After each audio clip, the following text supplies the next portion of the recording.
Well, hi, Emma. Thank you for sitting down with me today. You're most very welcome. I'm always happy to talk and share knowledge. Great, yeah, and we're very excited to have this interview with you and kind of get a better insight into your life and your work. So I guess today we're kind of hoping to talk a little bit about your travels to America and the part of your life that fell between 1938 and 1950. All right.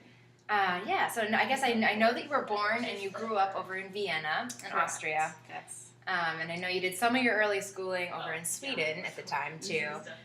But what were some of the last things you accomplished over there before you moved to America? Yeah, so my last experience in Vienna before I moved to America was the education I received at the Vienna Psychoanalytic Institute, and that was from 1935 to 1938.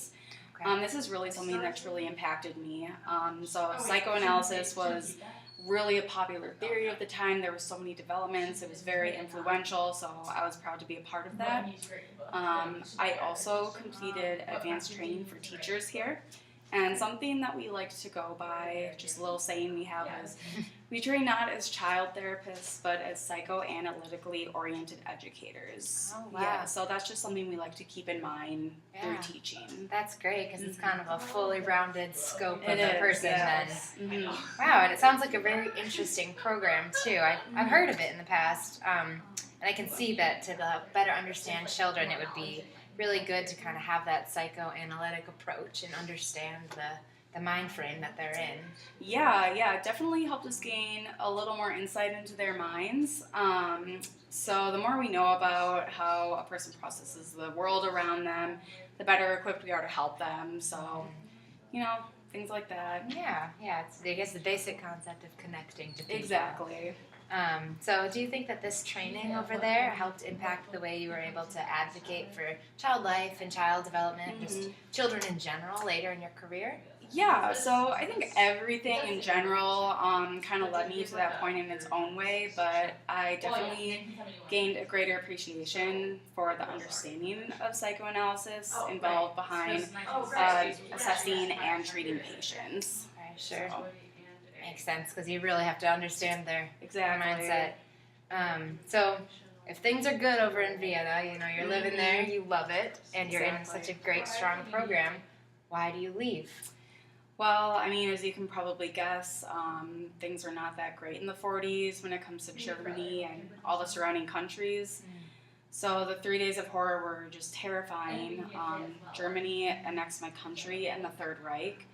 And I really got a brief glimpse of how awful things could be and how they could come to be in my homeland. So I was deeply connected to Austria, particularly Vienna. That's where I grew up.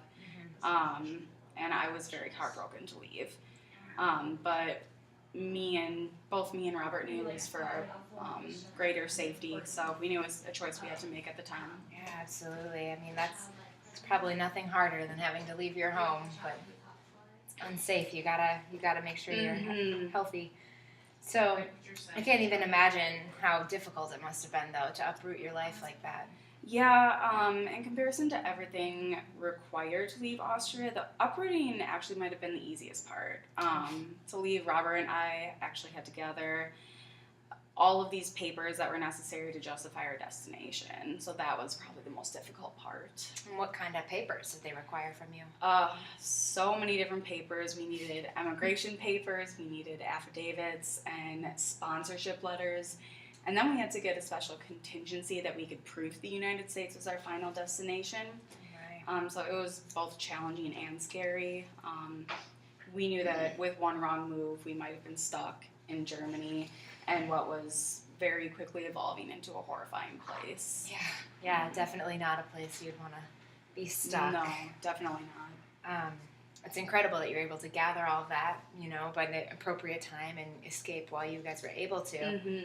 So then how were your travels over from Vienna to the United States? Yeah, so they were very anxious. Both Robert and I felt nervous to be leaving. We were sad to be leaving our homeland. We were also anxious to be in a place where we weren't fearful. So the anxiety wasn't all bad for us. But first we went to London, and then we boarded a ship that brought us over to New York, and we eventually settled in California after that. Okay, very cool. California's a great place. It is a great place. It's so warm all the time. Yeah. Nice 70s and sunny. But then once you were there, you just started over? Yeah, I mean, we did what we needed to survive, and we knew what we needed to do that. Wow. Yeah. That must have been challenging.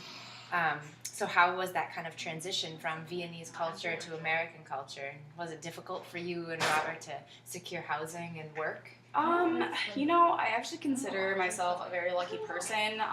When it comes to my travels to America, I crossed paths with a very fine woman named Josephine Juvenek. And this woman actually sheltered refugees in America while they were getting back on their feet, trying to make a living. So I talked with her a great deal about my Montessori background, that I got in education, and different teaching philosophies and theories that I was interested about at that time. Wow, so those conversations must have really bonded you. Yeah. Just being pretty good friends? Yeah, definitely. We definitely connected very easily based on our interests and backgrounds.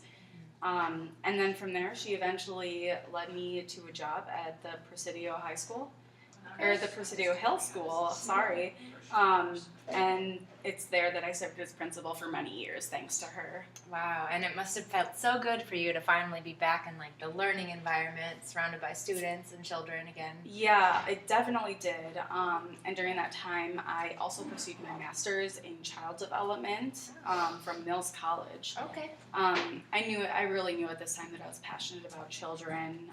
I was eager to learn as much as possible for them, so I wanted to get back to school, learn more, get a greater education to develop that understanding. Yeah, and you can see how that clearly impacted your future too, and all the great things you did that. Yes. So when you were at school, like how did what you learned there help continue to propel you into your future? Well, so after I received my master's, Germany and Austria and the surrounding areas became a more peaceful area. So I chose to return to Vienna. I was very excited to be back in my homeland. I actually went back there for another program, and that ultimately really helped me solidify my understanding. Okay, great. You probably enjoyed some nice Viennese culture while you were there. Oh, I did, definitely. Some schnitzel, maybe? Yes, as much schnitzel as I could find. Yeah. And do you think that program, though, and being back in Vienna really benefited you? Yeah, of course. I came back to America after that, and that's actually when my career really took off. But none of that would have been possible without my experience in all these different places and at all these different schools. I wasn't really focused in pediatric healthcare during this time, but having that foundational understanding of children really gave me a strong platform to work from. Yeah, and having that like empathy and knowing what they're just experiencing on a normal level probably helped you to help the other kids too. Exactly.